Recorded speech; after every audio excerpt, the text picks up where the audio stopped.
আসসালামু আলাইকুম।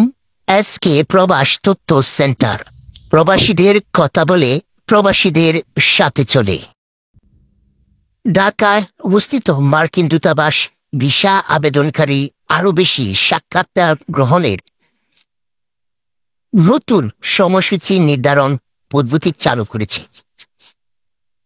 পররাষ্ট্র মন্ত্রণালয় জানিয়েছে 15 ডিসেম্বর থেকে এই পরিবর্তিত প্রক্রিয়াটি শুরু হয়েছে।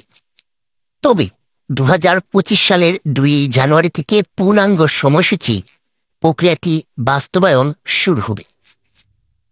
ঢাকার মার্কিন দূতাবাস নতুন সময়সূচি প্রক্রিয়ার অধীনে কিছু গুরুত্বপূর্ণ পরিবর্তনগুলোর কথা জানিয়েছেন।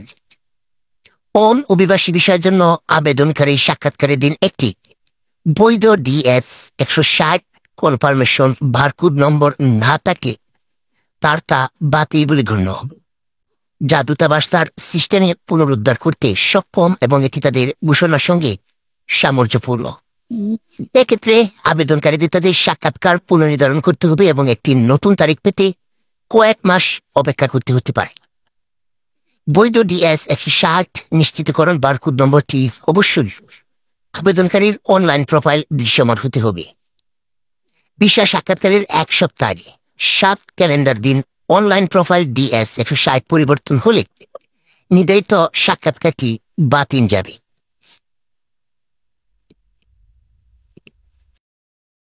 এই ছিল এসকে প্রবাস তথ্য সেন্টারের সর্বশেষ আপডেট।